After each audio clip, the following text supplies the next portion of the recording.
Good morning, everybody. Welcome to another episode of Midlife Muscle and Strength podcast with Mickey Kilmartin JP Viansek. and today we have a special guest, very special guest, well known to me, but a little bit new to JP. Warren Jennings is with us, former CrossFit Games athlete. I've known him for, Warren, I don't know how many years it's been now. I moved to New Hampshire 7 years ago, so It's got to be at least 7 years for me because that's when I went to Amoskeag and met you for the first time sometime in there. So we're having Warren on to give us some nuggets of advice for our future selves and our listeners. So Warren, can you just tell us a little bit about yourself? Maybe, you can talk about our connection or anything, just tell the listeners a little bit about yourself.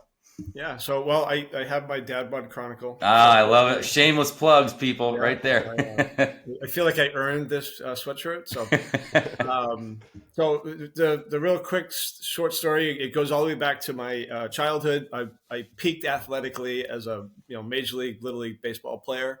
That was about it. Didn't really play much for high school sports, college. I was always active, but I didn't excel at anything. And had some challenges that that didn't allow me to do that. Joined the military, just stayed active, and throughout that time frame, and then out of the military in '95. So I was almost 30ish, and I just was always active. Did triathlons, did running. Never did a marathon, but did some running. Got into the triathlon thing. Did a little adventure racing. That was fun. But as time went on, I had a couple of kids, and we were in Seattle at the time, and I was, what I was, so 30, so about 40ish, and late 30s, early 40, and I had a son who was diagnosed with muscular dystrophy, and that is a devastating diagnosis, and there is no cure. There is no, there's nothing to make it better. It is what it is, and it's a slow degradation for my son. So, but I stayed active throughout it. Continued to run and always lifting weights, but never anything organized. Never had a coach. Never anything like that. When I was probably late 40s, 48, 49, that was probably 2013. I guess CrossFit was out for a while, but I never heard of it. I had a younger son who was playing football in high school, and he was into weightlifting and pretty strong for who he was. And we were actually down. It was actually 2013. I believe you went to regionals, and my mom lived in Randolph, Mass, which was one town over from Canton, where the regionals were. Yep. And we took her out for, I think it was May. So we took her out for her birthday, and we were at a restaurant, and my son, who had his little smartphone, smartphones were just coming even out. Back then. Wow. Yeah. And he looks around and goes, "Dad, this restaurant's just full of CrossFitters," because we had seen it on ESPN. And I went, "Oh, wow." They were all dressed up, they all had their clothes on. We didn't know what it was. And so we ended up striking up a conversation with one that had a gym in Hudson, New Hampshire, which was one town over from where we lived. And they invited him over. They didn't invite me over. They invited him over to do a workout the following week, which happened to be Murph. Oh, gosh. So we went over there, watched him do that. And then at the end of the workout, I walked up to the owner and I said, "Hey, can I come do this too?" And he just looks at me like, "Yeah, sure." So I started going there on Saturdays and, working out there. And I did that for like 6 months because I worked in Boston. And then and there was a couple other people that convinced him to have an earlier class at like 6 o'clock in the morning. So I started going there for like 6 o'clock, and that's how it started. Didn't know what I was doing. Was from a CrossFit perspective. That's how it got started. Did that for like 4 or 5 months, and then he was a little of a different guy, and we didn't jive very well. He actually asked me to leave the gym. And, that was just him. And ended up, so that was 2014. I did the Open that year. And so I built myself a little home gym.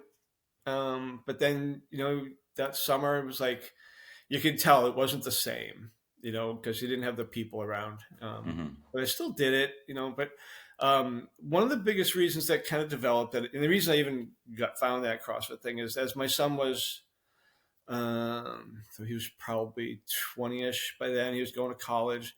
I knew that his life expectancy was going to be about 40. So I was going to be about 70.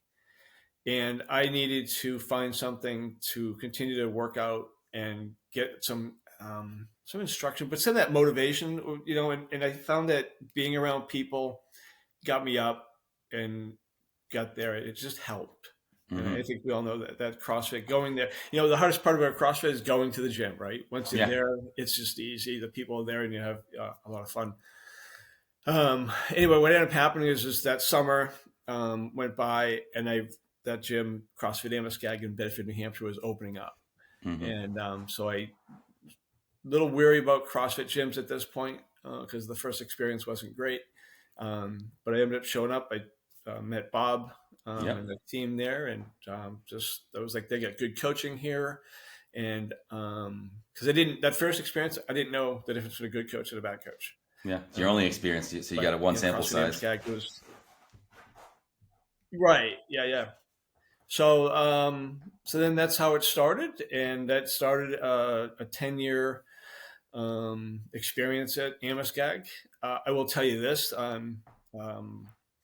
I'm not one of those people about CrossFit is the greatest hour of your day. I need more, and so we did a lot more. I met a wonderful friend there, and we began doing fundraisers and other events that are community oriented. We probably did 25 or 30 over the next 10 years. The gym had its own, we'll just call it leadership challenges, and really wasn't there for the community. So we filled in for a while there. And then when they finally came back, we kind of gave it back to them. But we continue to do things that were just a lot of fun for the community and for other things. We just, like I said, charity events. And you went to a couple of them, Mickey. Yeah. And then throughout that whole time, as you learn your skills and you get better, then you learn about this thing called Masters and the CrossFit Games and those types of things. And I had this coach who was there early on. Her name was Tiffany, probably my favorite coach ever.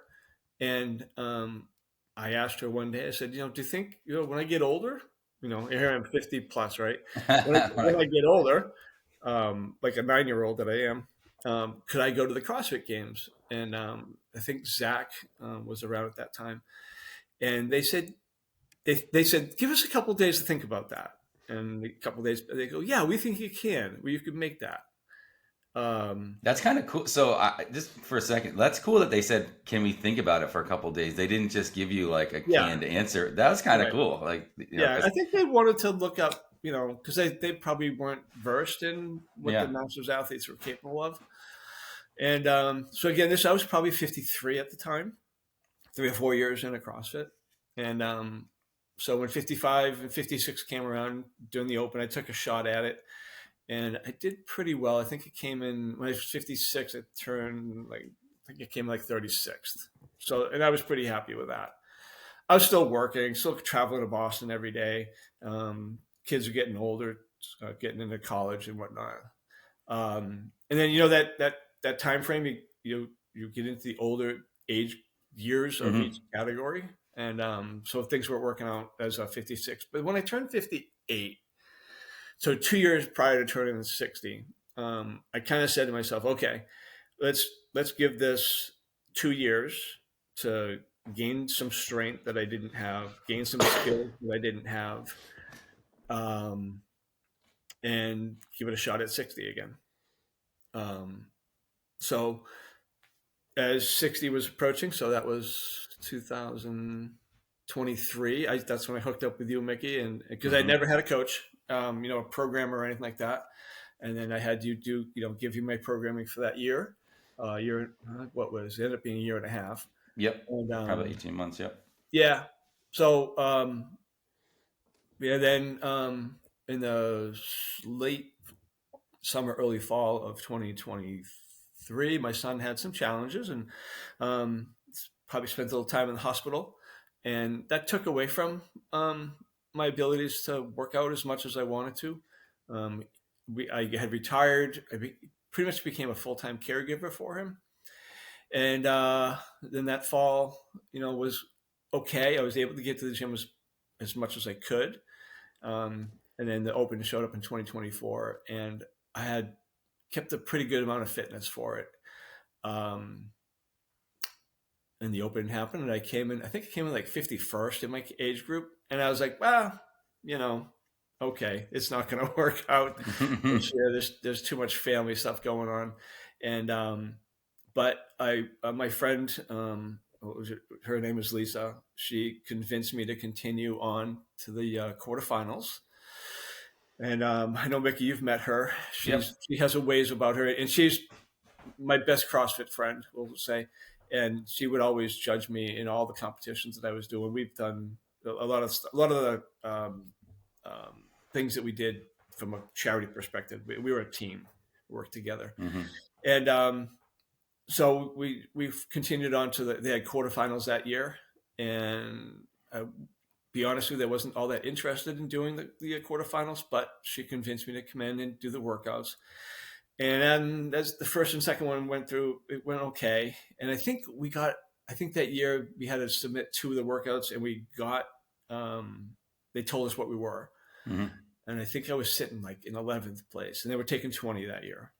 So I was pretty happy about that. And I was like, okay, the next 2 workouts will get done. Anyway, ended up 21st, just slightly outside of that, going into the semifinals. The semifinals were a couple months away, so I was able to, again, work with you. And I was a little bit more motivated, coming in 21st versus 51st. And we went through the semifinals and made the games. I came in 17th.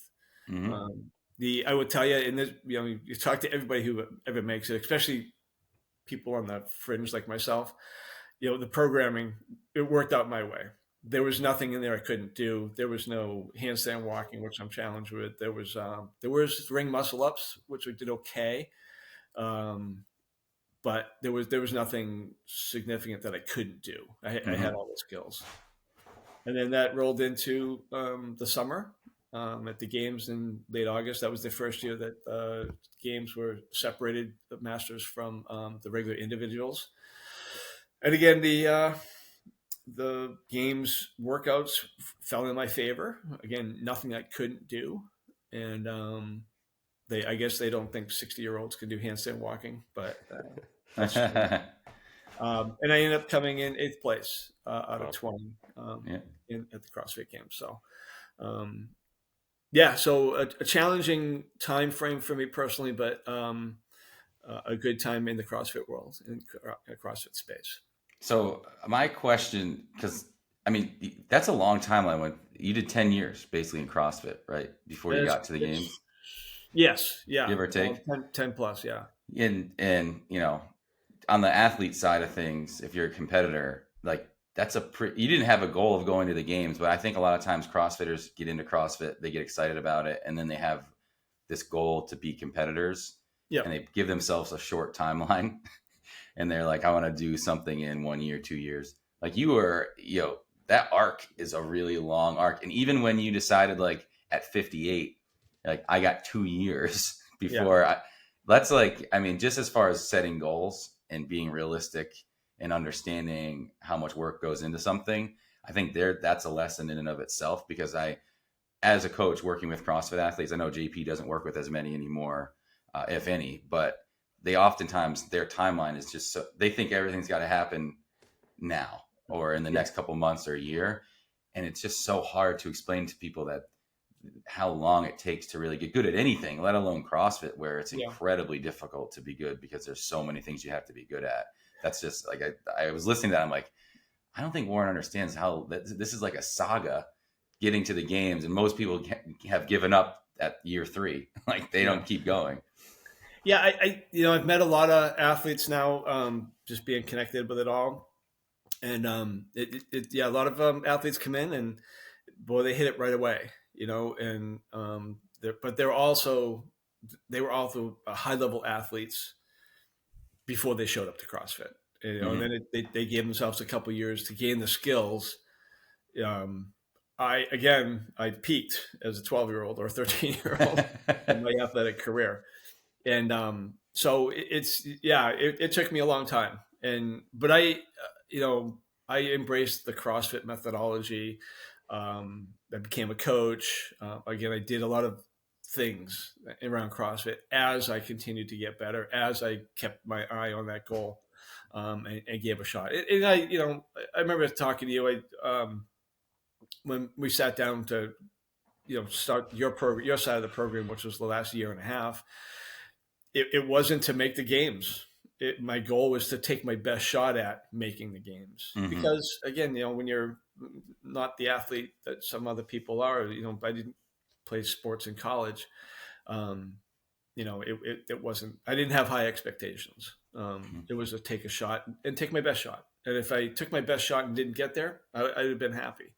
But sometimes things work out. So, but yeah, perseverance, all those words that you hear about, focus, perseverance, whatever, they're escaping me at this time of the morning. Grit, all that good stuff. Yeah. And you have to figure it all out. You got to figure out what works for you. You have to figure out diet, and you have to figure out, what supplements to take. And at one point in time, I ended up going to the doctors because my heart was taking off during workouts, and I ended up having a heart stress test. And after taking the heart stress test, the nurse literally looks at me and goes, "What the hell are you doing here? You have no issues." And it turned out that I was taking a pre-workout that had 300 milligrams of caffeine in it. Holy, yeah. Plus drinking a cup of coffee. And I was like, okay, that's a mistake. So I remember at one point in time, I just wiped out everything I was taking, and then I said, put back the things that I want. And now it's like, a whey protein shake once a day and some creatine, which is proven now to be even more for your brain than your muscles, especially at my age. So. Yeah.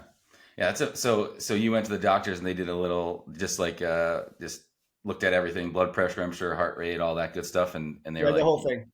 Put you on the treadmill. Yeah, get you all sweaty, all beat up, and then they throw you down on a gurney and stick a bunch of things on you. And they were like, "You're healthy as an ox." Yeah, they see. Yeah, pretty much. And then you go back and look and see what was going on. It's like, oh my god! You look at the label, like, oh my god, because somebody would say something. Oh, you should try this. I'm like, okay, let me try it. And yeah. Next thing you know, you're bouncing off the walls. Yeah. So JP, you got any nuggets you were curious about after hearing Warren's CrossFit story there? I got a lot, but I want to give you a chance to jump in there. Yeah, I just love the perseverance and the longevity, and I think there's so many great tidbits to take out of there. Just with obviously you started CrossFit, you have an interesting story where you said you peaked as a 13-year-old and then you stayed busy and active. What did I don't know. I think it's interesting that maybe early 50s to 60s, you kind of pushed a little bit. Did you notice before that point, did you notice anything about recovery or muscle soreness? Did your training change? Obviously it was CrossFit dedicated the last 10 years. Yeah. But did you notice your body as you aged, making any changes, or was it you just stayed within yourself? Yeah, no, I mean, yeah, it is, I would say late 50s. And even now, again, I think now I'm 62, I'll be, late 50s. It was like, oh yeah, I can't do this as hard every day. So I'll look at, and this is the cool part, when I first started CrossFit, they wouldn't tell you the workout until you showed up, right? You walk in and you look at the whiteboard and there it was. And now most gyms are giving you a week's worth. Okay. And so you can now pick and choose what workouts to go hard at.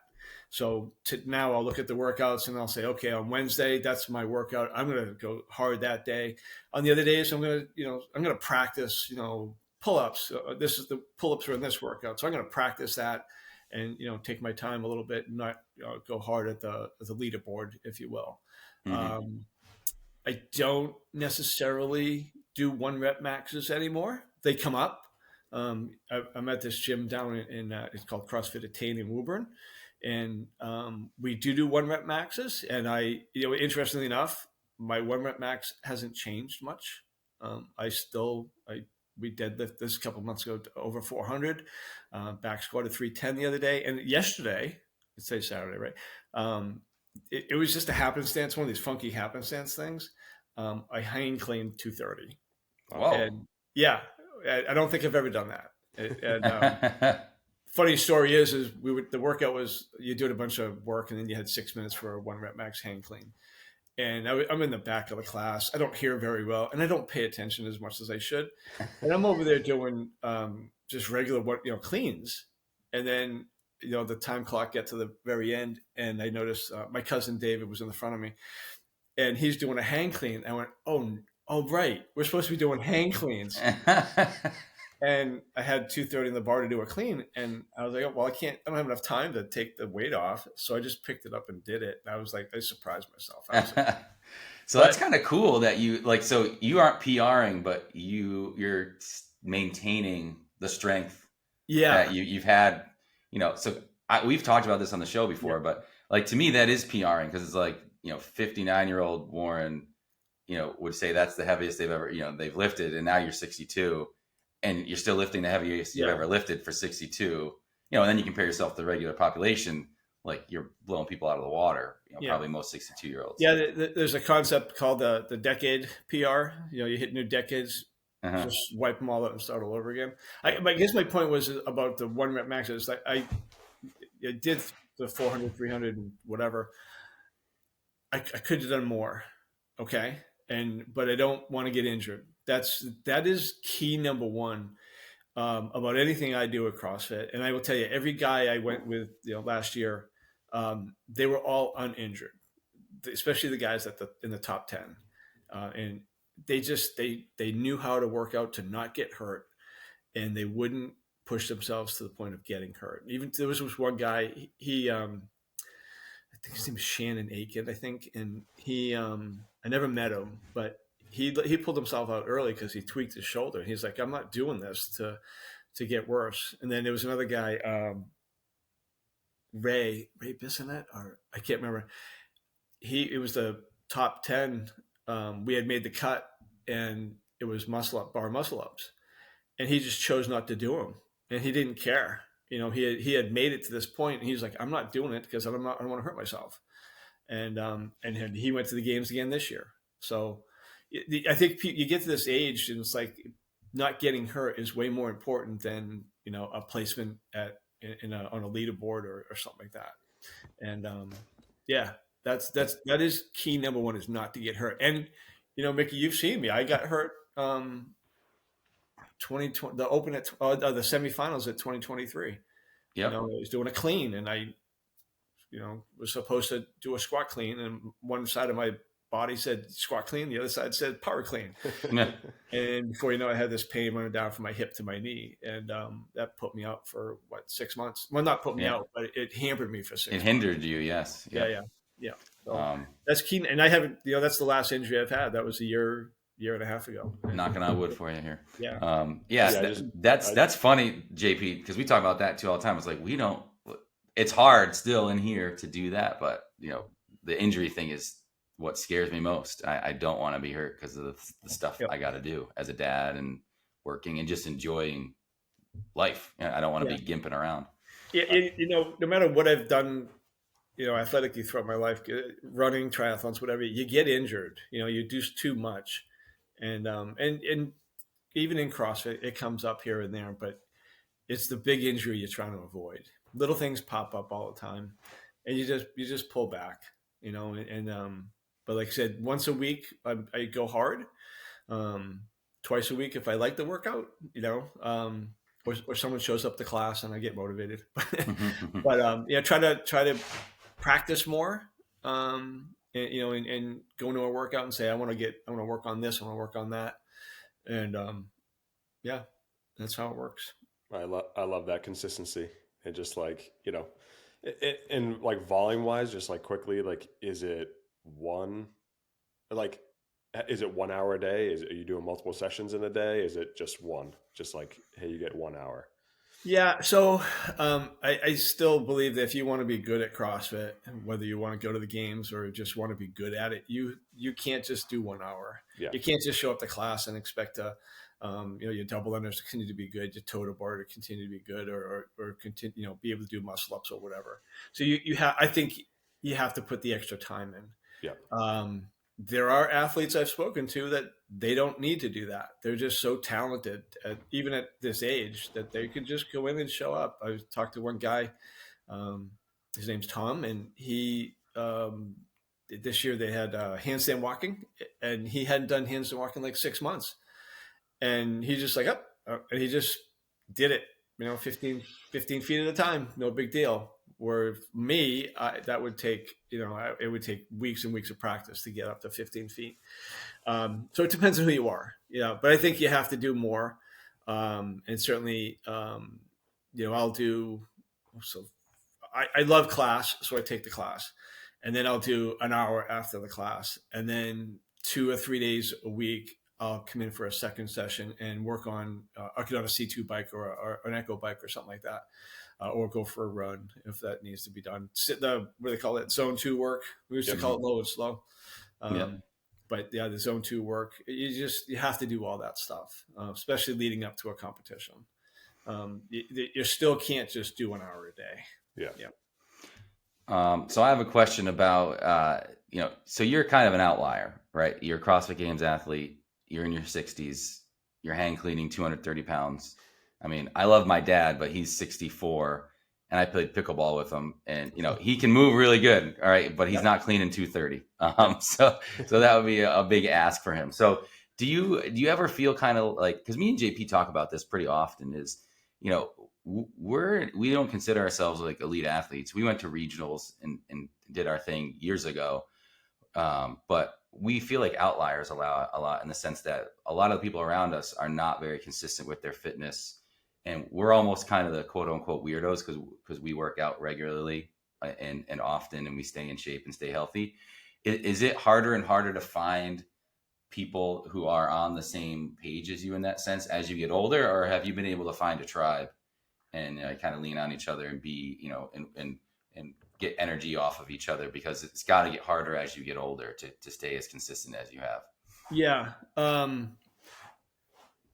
So I worked a lot when I was younger, and I traveled. We ended up moving. We had to probably move 15 times after the military, and then we settled down in New Hampshire, and that's where CrossFit happened. And really, I honestly didn't have what I would call friends until I joined CrossFit, and then you find people that are like-minded, but to find people that are your age, that's always a challenge. Most of my friends were 10 plus years younger than me, just because there wasn't a lot of us, right?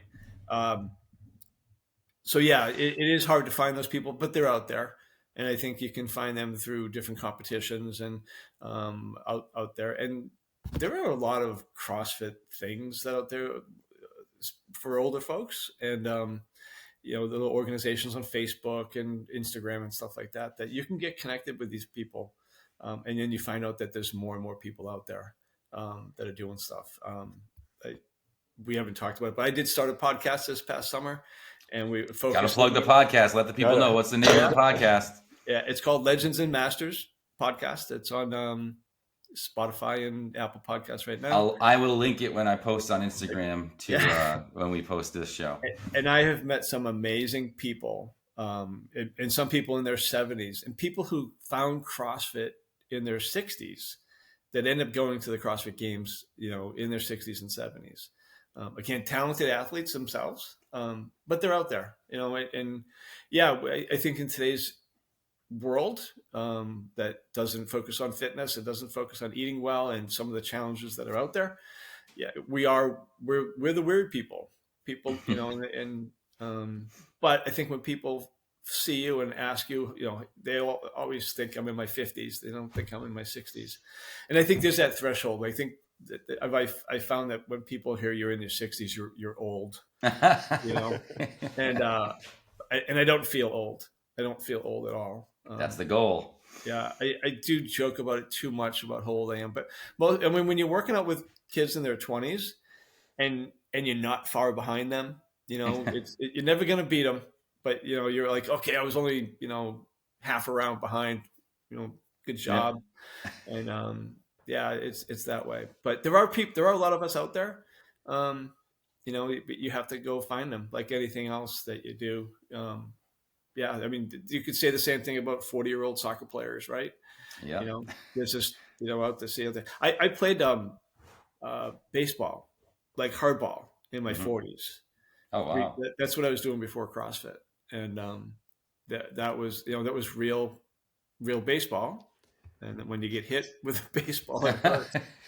But most of these guys they played college, or some played high school. But there was a couple of AAA players. There was a couple of guys that played um, uh, major leagues. I faced Oil Can Boyd at one point. He threw a fastball. I didn't hit it, but he played in our league a little bit. And but yeah, the people are out there. You just have to go find them. Yep.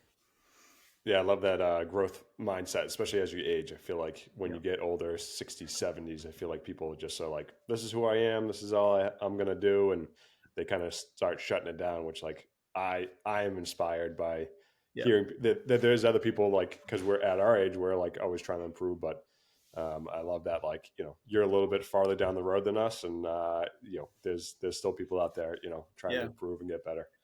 Yeah. Um, I'll take it back to my time at CrossFit Amoskeag. I'm not there anymore. Um, Again, I love the CrossFit methodology, but I love the community even more. And I find that gyms that let members do more than I think a lot of gym members who CrossFit people, they expect the owners to kind of run the community, and Amoskeag was a little different that way. And for whatever reason, they allowed me and my friend Lisa and a few others kind of do our thing, and we did a lot of good. We raised a lot of money from Make-A-Wish New Hampshire. um, we did other events that pulled together the community, and instead of people, a lot of people, well, the owners should do that, the owners should do that, the owners should, and I always say the owners aren't going to do that. yeah. Let's do it ourselves. And I wish that other CrossFit gyms took that mentality. That's one of my issues with CrossFit gyms in general, because they're usually owned by one person, and so they're kind of like my way of the highway type places, and there's a lot of places like that. And but gym owners that reach out to the community and say, well, what do you want to do? What do you, oh, you want to do that? Let's go do it. And or I'll let you go do it. And that was the Amoskeags. I think that was the best thing about Amoskeag is they let you do those things. And there, that time frame between 2016 and 2019 was probably the best community oriented CrossFit that I was, a gym I was ever at. We had a lot of fun, did a lot of good, and made a lot of friends. That It was was a good time. that's I did my bodybuilding class started back then. Yep. They just asked me if I wanted to do it, and I was like, yeah, sure. And I Yeah. started doing. That's kind of how I started to coach and Right. program for other people. But yeah, that era it was sort of like a think tank. If you had an idea, they'd let you Right. take it and run with it, which was cool. Yep. A little different. What's your recovery look like? What's your like protocol now, and like, or how has it changed over the last 10 years? Like, what's your sleep like? Obviously, you probably dialed in closer. Gotten a lot better with it, but has it changed, or is it Yeah. been very consistent? So recovery wise, I try to eat good. You probably heard of EC Sinkowski. I took her master's class when she first came out, whatever that was, 2018, 19. So I'm big into her methodology. Try to keep it simple. Try to get 6 servings of fruits and vegetables a day. Um, I'm not the best eater, and then try to get the protein in. And I don't overdo protein, but I try to get that part of it. And I've also got to the point now where it's like I'm 60. you can see the end down that tunnel. The little light at the end of the tunnel is getting a little bigger. I want to enjoy, I want to enjoy, life a little bit. Yeah. Um, I had some cholesterol that, when you turn 40, they start checking your cholesterol, and it was pretty high. And the kids were young. We go to fast food restaurants probably all too much. So I cut out French fries when I was 40, and I think I didn't have French fries for 20 years. Oh my God. Yeah, I know, right? And so when I was 60, I said, you know what? I'm going to start eating French fries again. Yeah. I just want to enjoy it, So, but try to do the best you can for the 80% of the time. That's the new range, right? And try to eat really good 80% of the time, and then have a French fry every once in a while, or have some ice cream, or cookies are an issue with me. But I try not to eat them too much. And I actually, what I've got to, I make my own cookies now. So Nice. I know what's going into them are good. Yeah, they get a little extra sugar in it than it should be. But, and I haven't seen a drop off in performance, I don't think, from that. So eating is pretty good. And again, I think I told you, I'm not sure if it was before, but in the CrossFit world, you add on supplements like crazy when you first start, and then say, no, I don't need all that. And if you just eat good, you're going to get that. You don't need I don't personally need omega-3 supplement, because I eat a lot of fish, and try to eat the good stuff, and try to eat my vegetables and my fruit and stuff like that. Recovery wise, like I don't do a lot of like Epsom baths or anything like that. I just kind of try to stretch and roll out every day. I try to walk as much as I can. I think walking really helps. Just I go with my wife and we take a walk. Try to go most every day. Lately, it's when it gets hot, we don't, but it's starting to get nice now, so we will get back out there. And then I've been a lifelong challenge sleeper, and so that's just always been an issue. Soreness doesn't help, and those types of things. So again, try that light stretching at night, rolling out at night, and then just trying to figure out some kind of a protocol to stay asleep. And they say when you get older, it gets more challenging. And I found that to be true. So there are challenging nights, but I go back to my first coach, Tiffany. You'd show up and I'd say, yeah, I just had 2 hours of sleep. And she would say, that's a great training modality. Go get them. And yeah, you can wake yourself up with that. Does your sleep dictate your training intensity? Like if you have that workout you want to do on Wednesday, you don't sleep well on Tuesday, do you change? Okay, I'm not going to go hard today, or is it let's go hard and recover? Yeah, no, because I think you get to that level of fitness that it doesn't matter if you got sleep or not. If you want to go, you can go. And will it catch up with you later? And you'll probably need a nap in the afternoon. Yeah. But when you get to the gym, I found that sleep, whether I've had a lot or if I didn't have a lot, doesn't change it. I just think that your body's capable of amazing things. And if you have to go, it'll go. And now, if it's a 10-minute EMOM, you can go there. If you got to go do Murph, I think I'll probably catch up to you at some point. Yeah. But something short and fast, I haven't noticed that is bothersome, but it catches up to you. So you have to follow up with it. But it's a struggle for me personally, sleep. But again, I have a question about. I know you're retired now. Congratulations on that. But when you were still working and trying to fit CrossFit in and family and doing Make-A-Wish and all that other stuff, did you advice for people who, because a lot of times athletes we work with they're working people, they have families, and time is the ultimate equalizer. It's the denominator that dictates everything, and we'll oftentimes get comments from people. I didn't have time to get to this. I don't have time. I couldn't work out this week. I was too busy. Did you make a conscious effort to schedule in training, or how did you make sure that you were getting your fitness in? Once you found this thing, CrossFit, that you loved, how did you make sure you were getting your fitness in and making that progress that you were trying to do? So I early on, I before CrossFit, I would wake up in the morning and get it done because I didn't want to come home from work. I had an hour commute either way, and then you're there 8-9 hours. So I didn't want to come home, eat dinner and then go take off and go work out. So I found that waking up in the morning and going down, I had like a stationary bike in the cellar. I go for a run, getting it done in the morning when the kids are sleeping, when my wife is sleeping, and just figuring it out that way. So family, especially with my son, because he had his challenges, and he needed the help, and I didn't want to come home and not be there. And so it was always get up early in the morning. The last 10, I used to come to the 6 o'clock class when I first started AMSCAG, and probably the last 6 or 7 years, it was the 5 o'clock class. And I've even been there at 4:30 in the morning. Somebody else needed to work early. We would go and, support those people, and we could go in at 4:30 and do our thing. And that's just, that's how most people do that. They want to get the workout in. So get up early. Make it happen. Figure it out. Have a good time. Have good time. There's no excuse. You can find the time. And your guys' show is pretty good. You'll just say, I only had 20 minutes, so I did 20 minutes of a workout, or I did 15 minutes. That's it. 15 minutes is better than nothing.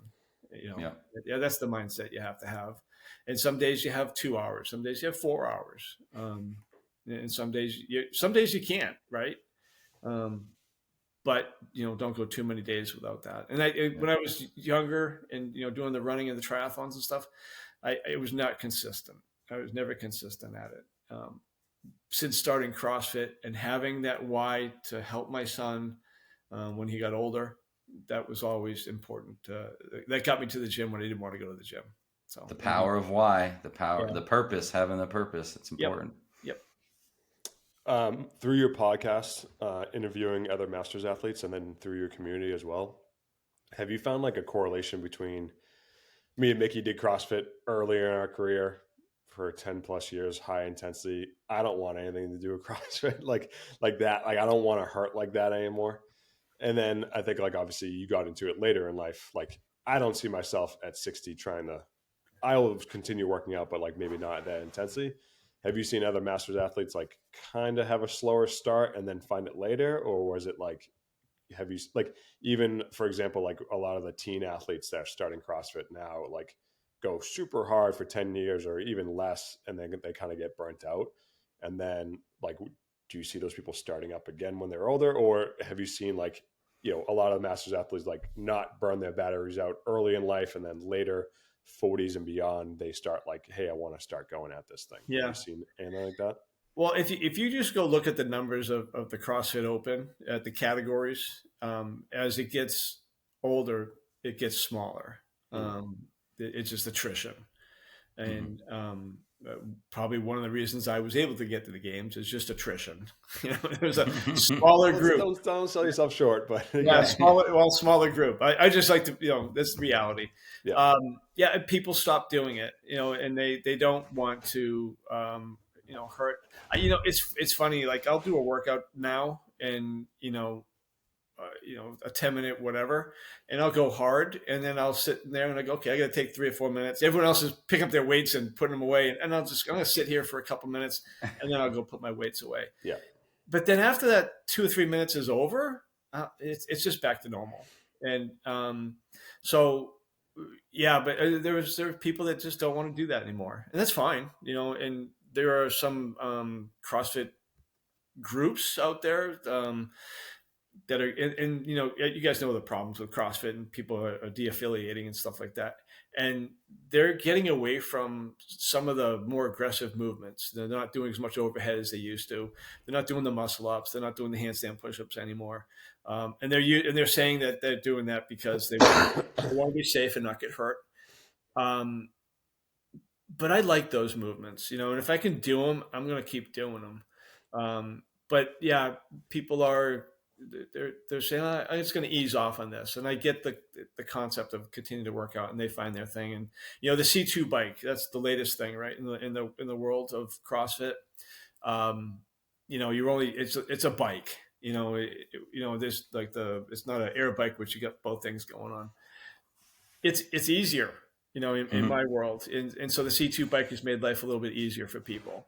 Um, and that's okay. If something like that, you still get a lot of fitness out of a C2 bike, not taking anything away from it, but it's easier than an air bike.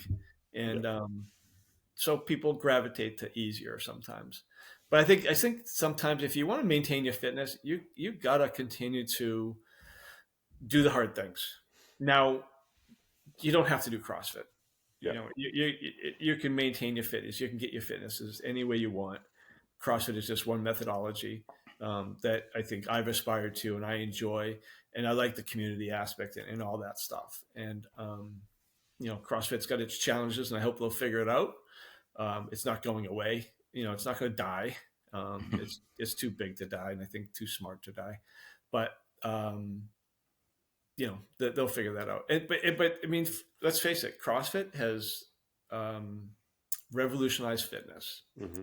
They really have. It's changed it from what it was when I was younger. When we were younger, it was Arnold Schwarzenegger, buys and tries, and back in whatever, and then go for a run, and that was about it.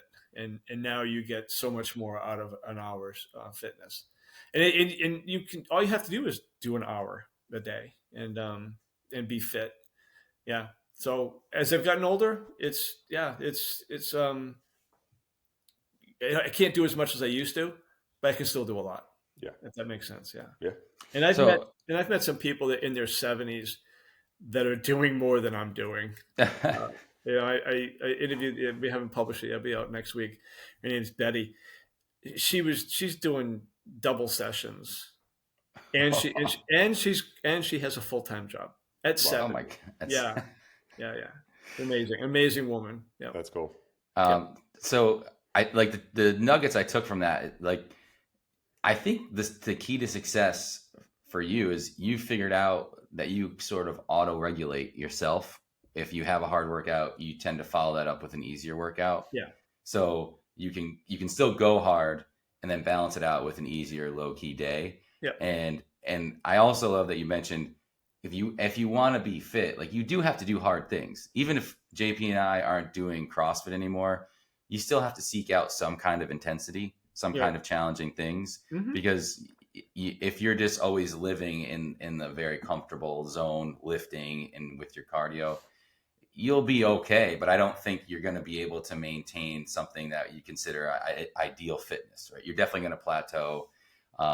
And for us, I think as we've leaned away from CrossFit, it's been harder to find those things.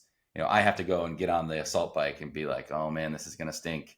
I'm going to go into the dark place, and just do something like that. That's monostructural. That really hurts. Or I go play soccer and run real hard and beat myself into the ground that way.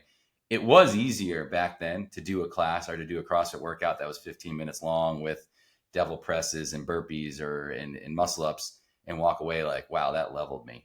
And that was the dose. I just needed that dose. It wasn't as hard to do it, because I was doing it with other people or I was doing it to train for a competition. I don't want to say it's impossible now, but it sometimes is hard to go into the garage alone and be like, today's going to be a dark day. I got to do that thing that's going to hurt. Yeah. But you need it. And I like that you mentioned, like, you got to do hard stuff. Hard stuff is important no matter Yeah. your age. Right. There's a great book out there if you have a chance called The Comfort Crisis. Oh, I love that book. Yeah, Amazing book.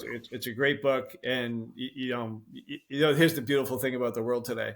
You don't even have to read it. Just go to ChatGPT, say summarize the comfort crisis for me, and you'll have a little listed, and it's right there. But a friend of mine, his name's Mike.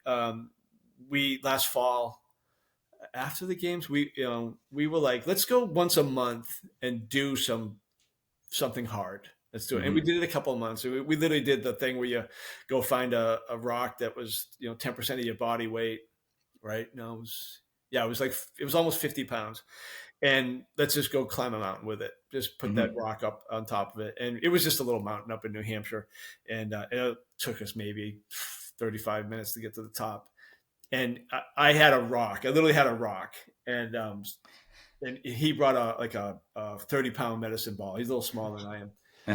And I was, when you start going up there, I'm like, I'm going to put this down 3 or 4 times on the way up there. Well, he put the thing on his shoulder. He had a medicine ball, and he just starts, humping up the mountain. And I'm like, oh man, I can't put this down.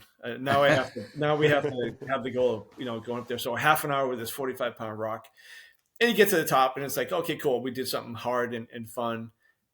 Throw the rock down and enjoy it. And then it's like, what else can we do and stuff like that. So I think those are pretty cool. And here's the cool thing about a gym. You can make stuff up in a gym that are overly hard. And so there's stuff like that you can do, and not kill yourself, but you walk away. Wow, I just did something hard that most people wouldn't be willing to do. And I find those things really, curious in doing those things. Been challenging the last 6 or 8 months. We've moved a couple of times, but I want to get back to doing those things. It's just, and it's also cool to have somebody, a friend, to do those things with. Like, hey, you wanted to go do this? And they're like, yeah, let's go do that. Yeah. You have to think about it first, but then you go do it. So. I just think it's great to have that capacity to do it. Like you have the options to do so many things, where I feel like a lot of people will get to a certain age and they're like, I can't do that anymore. Well, that's the beauty of CrossFit, right? Or anything like that you guys are doing. As long as you're consistent and you can find yourself motivated to do it. And when you're not motivated, that you go to the gym and there'll be a bunch of people there that will get you motivated. And they always say the hardest part about CrossFit is getting to the gym. Once you get there, it's easy. You got your friends, you got to work out. And if you're, stressed out from whatever work or family life, you look at the board and you just do whatever's on the board. You don't have to think, you just do. And then there are other days where you come in and like, let's be creative. Let's do something different. But the key, and this is probably the key, I think, for everything is, I think Mickey said at the beginning, and I probably didn't recognize it myself. I've been doing this for 12 years. It's just natural and normal to do this. And I have no intentions of stopping. I may not be competitive much longer. I may not, because it's a lot of work to be competitive. Yeah. It takes away from family life and some of the other things that, you want to do. But I probably will not stop doing this. And even if, like, let's just say every CrossFit gym closed in the world, I'd probably still find a way to do it. I'll keep that mentality and keep doing it. Yeah. That's awesome. Yeah. Because and this is a Greg Glassman thing, I want to get to whatever age I end up getting to. I want to be capable when I get there. Yeah. Yeah. I don't want to, I watched my mom this past year go through it, and I don't want to do that. I don't want what she was like. And honestly, my mom was real fit. And she had some challenges, and her fitness allowed her to probably last a little longer than she probably should have. But at the end, she didn't have the capability. But that's a different story. But yeah, we're working toward keeping that. We're gonna fend that away, hopefully. Yeah, I love it. Yeah, the capability thing is, we talk about that all the time. Is even only we're approaching 40. Sometimes we look around and sadly enough, we see people our age who I'm like, what would this person do if there was an emergency and they had to grab their kids and run out of a house that was on fire, and it makes me sad. It makes me feel like, sympathy and empathy for that person. But I'm like, this is a totally avoidable problem if you just stay consistent, like you said, because my goal is always now approaching 40. I'm not going to get, really faster, stronger, etc. I want to keep what I got, and I want to be able to serve my family, basically. And if I need to do something to protect them, keep them safe, whatever it is, I need to be capable to do that. Or if I'm going to the beach and Shannon's got 6 bags, 4 of them, which we don't need, I got to carry all of them at once across the sand. I want to be able to do that stuff too. So the capability thing, I think, is really, really important no matter what age you're at. Yep. And don't think... anybody can do this, even whatever shape they're in. They can do this. They can go to a gym, or they can get a program like with a few you guys, and they can start. And it's been proven that, 70, 80-year-old people who pick up weights get stronger. They get more capable. And there's thousands of stories about stuff like that. Yeah, they're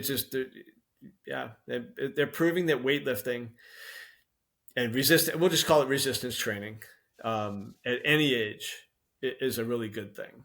And I think the more consistent you do it, and I think I found it at the right time, or, before it was too late. But I keep hearing stories of people in their 60s picking up weights, and then they're just doing great things when they're in their 70s. The CrossFit at the games, they opened up a 70 plus division this year, but last year too. I through Facebook, there's a lady, she put up there, part of the podcast, that she just started CrossFit at 77, and she hopes that they have an 80 plus division by the time she gets there. Wow. That's wild. Yeah. And a bunch of years ago, I went to MFC, Masters Fitness Championship, and they had I think it was a 65 plus division, and there was like 2 or 3 people there. I'm going out to Legends in Tempe, Arizona in December, and they have like 30 people in the 65 division. That's awesome. And they have people, 10 to 12 in the 70 plus division. It's just getting bigger and bigger and bigger.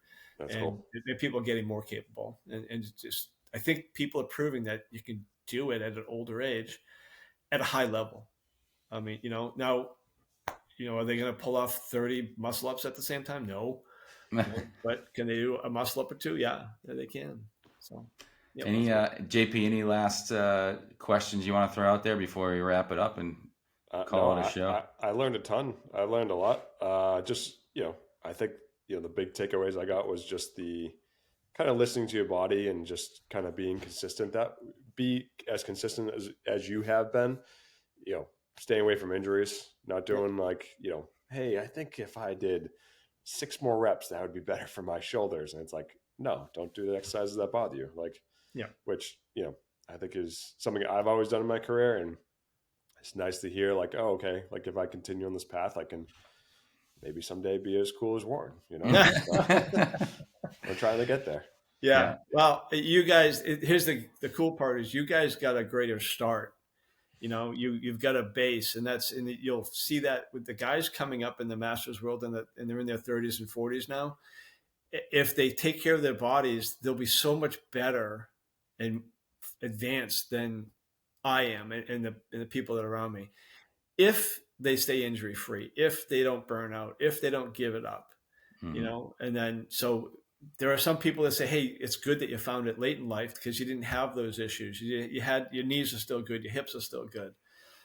I don't know what's going to happen to these guys that are in their 20s now when they turn 60. Are they going to be able to do it? But I think that they will be if they're smart and they don't do the things that hurt them. Yeah. Mm-hmm. But there's a wave, in my opinion, there's a wave of CrossFit athletes, Masters athletes coming that are going to overwhelm people. They're going to look at my performance today, 10 years from now, they're going to go, oh, wow, they're so much better at 60 than I was at 60, just because they've had 10, 15 years of experience in front of it. If their bodies hold up, if they take care of their bodies and stuff like that. Yeah. That would be, it's a lot like the evolution of CrossFit. You look back at the 2010 games and then you look at 10 years later, what they're doing at the games. And it's like, they're blowing people out of the water, doing the stuff they're doing now. So Warren, appreciate you jumping on here and no problem. Bestowing upon us this wisdom. Where can the people find you that are listening if they're looking for your podcast or your social media? So podcast, it's called Legends and Masters Podcast. You can get us on Spotify and Apple Podcasts right now. Hopefully soon YouTube. Instagram, Legends and Masters _podcast. And then my personal page is Third Base Productions, Instagram, and that's where I'm at there. And you can find me at the Dad Bod Chronicles on Instagram. You can find me at JP Wiz on Instagram. All right, folks. Thanks for listening. We'll see you next time.